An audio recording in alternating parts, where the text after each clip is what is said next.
네, 안녕하세요. 2021년 6월 25일 리포트 요약 드리도록 하겠습니다. 오늘도 6가지 리포트 준비했고, 첫 번째로는 IPO 대여로 분류되고 있는 크래프톤에 대한 리포트가 나와서 먼저 준비를 해봤습니다.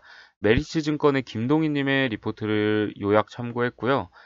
먼저 배틀그라운드는 동서양을 막론하고 글로벌 가장 흥행한 게임 컨텐츠이다 라고 설명을 하면서 시작을 했고, 2017년에 스팀을 서비스한 이후에 PC 그리고 콘솔이 7,500만 장 이상의 판매고를 올렸다고 합니다. 또 배틀그라운드 모바일 같은 경우에는 글로벌 DAU, 하루 일평균 사용자 수를 이야기하는 건데요. 1.1억 명을 추정하고 있다고 합니다. 또 글로벌과 중국의 비중은 4대 6 정도로 중국의 비중이 상당히 높은 그런 게임이라고 볼 수 있겠고요. 강력한 팬덤을 기반으로 한 신작인 배틀그라운드 뉴 스테이트, 성공 가능성이 매우 높아서 실적 및 기업 가치가 레벨업 될 것이다 라고 기대를 하고 있습니다. 6월에 배틀그라운드 뉴 스테이트는 미국 오픈 테스트를 통해서 성공 기대감이 커졌다고 하고요. 글로벌 사전 예약자 수가 1,700만 명 돌파하면서 3분기 정식 출시까지 3천만 명을 상회할 전망이라고 합니다. 이 뉴 스테이트의 2021년 매출액은 6천억, 그리고 2022년 매출액은 2.4조 원을 예상하고 있고요. 또 다른 신작인 더 칼리스톨 프로토콜. 이 게임 같은 경우에는 PC 콘솔 기반의 SF 게임이라고 하고 2022년 매출액은 2,452억 원을 전망하고 있다고 합니다. 이에 투자 의견 바이 그리고 적정 주가는 72만 원을 제시를 했고요. 적정 PER 26배를 적용한 값이라고 합니다. 참고로 현재 공모 희망가액 상단은 55만 7천 원으로 형성이 되어 있는 것 같습니다.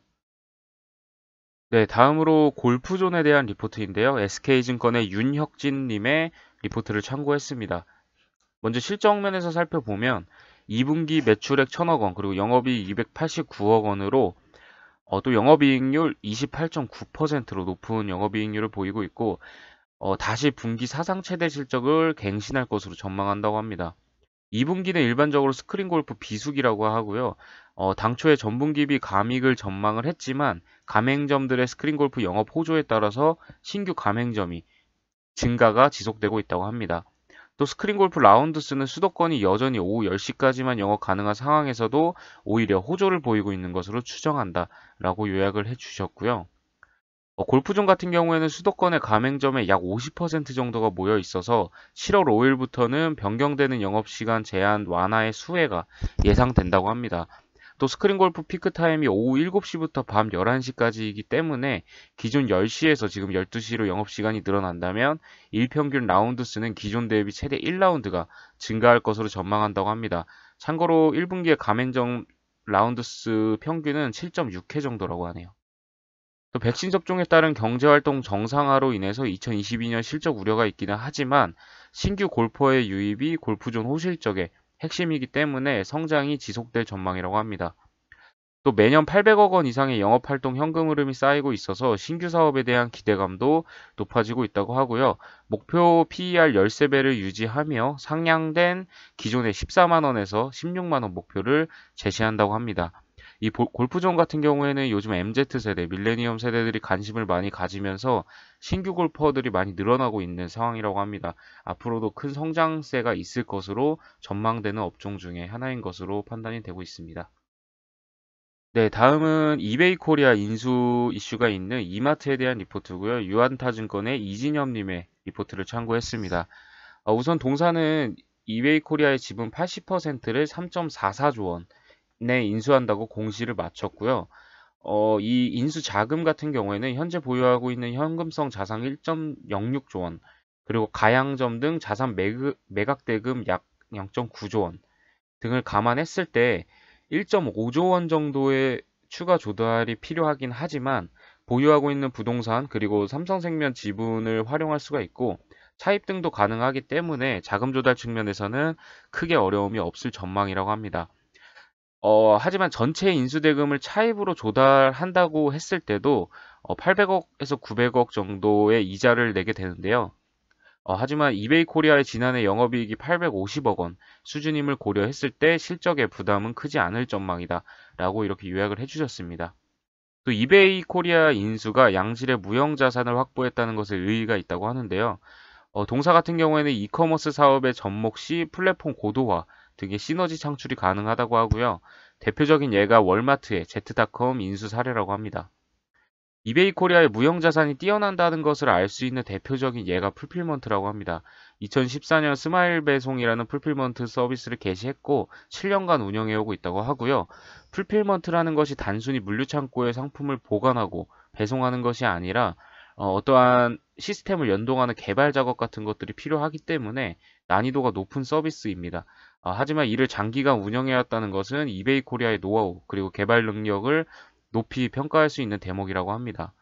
뿐만 아니라 이 스마일 클럽 같은 유료 멤버십, 그리고 간편 결제, 스마일 카드 등의 서비스를 국내에서 선도적으로 시작한 사업자라는 점도 이베이 코리아의 무형 자산에 대한 긍정적인 평가를 할 수 있는 점이라고 합니다. 이베이 코리아가 양질의 무형 자산을 확보하였음에도 불구하고 지금까지 경쟁력이 약화된 것에는 이 이베이 본사가 자금 회수로 인해서 적극적인 재투자를 진행하지 못했다는 것에 기인한다고 합니다. 지난 5년 동안 이베이 본사는 이베이 코리아로부터 약 1.2조 원의 자금을 회수한 것으로 추정된다고 합니다. 네, 이번 인수로 인해서 불확실성이 해소되고 이제는 본질을 볼 시기라고 하는데요. 이베이 코리아 인수를 시장에서는 긍정적으로 평가하지는 않아 왔다고 합니다. 이베이 코리아의 경쟁력에 대한 의구심이 있었기 때문인데요. 하지만 이베이 코리아의 경쟁력 약화가 충분한 투자가 이루어지기 어려운 환경 하에서 나타난 결과물이라고 했을 때는 동사의 인수 후 투자를 통해서 경쟁력 고취가 충분히 가능하다는 판단이 든다라고 요약을 해주셨습니다. 그렇기 때문에 동사에 대한 투자 의견은 바이를 유지하고요. 목표 주가도 28만 원을 유지한다고 합니다. 네, 다음 보고서는 요즘 엄청나게 잘 나가고 있는 코오롱 인더에 대한 리포트이고요. 키움증권의 이동욱, 권준수 님의 리포트를 참고했습니다. 먼저 실적 부분에서 살펴보겠습니다. 올해 2분기 영업이익은 1,002억 원으로 2011년도 2분기 이후에 처음으로 분기 1,000억 원을 상회하는 어닝 서프라이즈를 기록할 전망이라고 합니다. 전 사업 부분에서 실적 개선이 예상되고 있기 때문이라고 하고요. 그렇기 때문에 동사에 대한 투자 의견을 바이로 유지하고 실적 개선을 고려해서 목표 주가를 기존 대비 15% 정도 상향 조정한다라고 적어 주셨습니다. 동사는 어제 아라미드 증설을 발표했다고 합니다. 총 2,369억 원의 캐펙스를 투입하여서 23년 3분기까지 기존의 7.5천 톤의 생산 능력을 1.5만 톤으로 2배 정도 확대할 계획이라고 하고요. 5G 광 케이블 그리고 전기차 시장 확대에 따라서 아라미드 수요 증가가 계속 있기 때문에 이것을 고려한 것으로 보인다고 합니다. 이번 증설로 동사의 아라미드 평균 매출액은 작년 1,800억 원 수준에서 3,630억 원까지 증가할 전망이라고 하고요. 또한 규모의 경제 효과로 인해서 수익성은 추가적으로 개선될 전망이라고 합니다. 현재 제품 가격 그리고 경쟁사들의 감가상각비 비중 배수를 고려했을 때 증설 후에 동사 아라미드의 영업 가치는 보수적으로도 약 1.3조에 달할 전망이라고 하고요. 이는 현재 시가총액의 70% 수준이라고 합니다. 2023년까지 증설 비용은 순차적으로 집행될 예정이고 유증은 없다라는 부분을 강조해 주셨네요. 네, 다음은 하이트 진로에 대한 리포트이고요. IPK 투자증권의 김태현님의 리포트를 참고했습니다. 다소 좋지 않은 내용인데 2분기도 사회적 거리두기 여파가 이어진다라는 내용을 담으셨습니다. 2분기도 연결 매출액 그리고 연결 영업이익이 각각 5,720억 원, 503억 원으로 조금 컨센서스 대비 소폭 하회할 전망이라고 합니다. 이유로는 사회적 거리두기 시행 여파가 지속되고 있고 주류 판매 실적이 감소할 것으로 예상되기 때문이라고 하고요.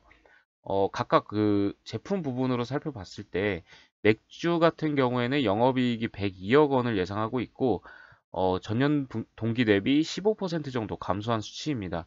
사회적 거리두기 여파가 이어지는 가운데 가정용 채널에서 요즘 수제 맥주 브랜드 제품이 계속해서 흥행하고 있기 때문에 이 동사가 가지고 있는 레귤러 맥주 매출이 10% 정도 감소할 전망이라고 하고요.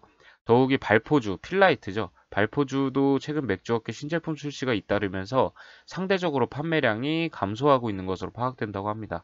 반면에 수익 맥주 유통 같은 경우에는 파울라너 등의 판매 호조로 인해서 30% 수준의 성장세를 이어갈 전망이라고 하네요.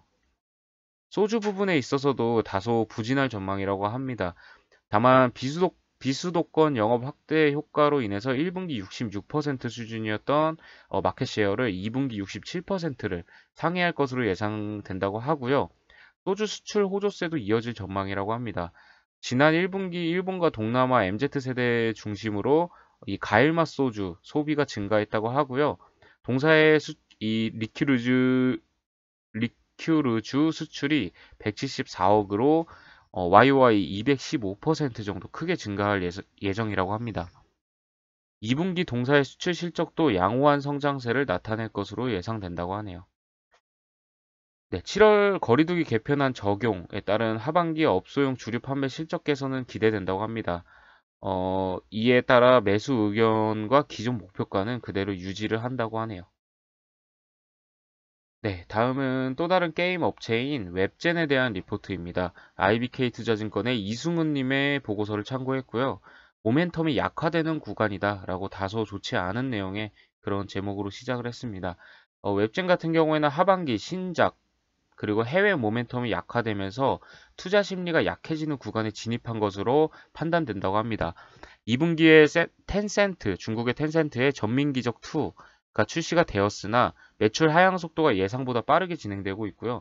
모멘텀 소진 속도가 그에 따라서 빨라졌다고 합니다.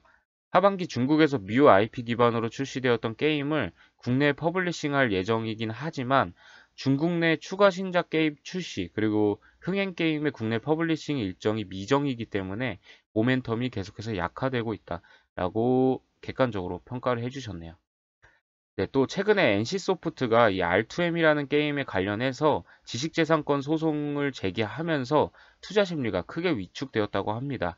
하지만 단기간 실적에 미치는 영향은 제한적일 것으로 예상을 하고 있는데요. NC소프트는 2016년에 아덴을 개발한 이츠게임즈를 상대로도 유사한 소송을 제기했다고 합니다. 그러나 이 게임 표절 관련해서는 입증이 쉽지가 않고 양사가 원만한 합의를 진행할 수 있는 입장을 열어놓고 있기 때문에 심각한 분쟁으로 악화될 가능성은 낮다라고 평가를 했고요. 목표 주가를 이에 4만 원으로 하향 조정하고 투자 의견은 매수를 유지를 했습니다. 하반기 중국에서 흥행했던 뮤 IP 게임을 국내에서 유통하는 시기가 명확해질 때쯤이 돼야 투자 심리가 빠르게 회복될 것으로 판단할 수 있겠다라고 요약을 해주셨네요. 네, 오늘도 모든 리포트 소개 드렸고요. 주말 잘 쉬시고 다음 주 월요일에 또 좋은 리포트로 인사드리도록 하겠습니다. 감사합니다.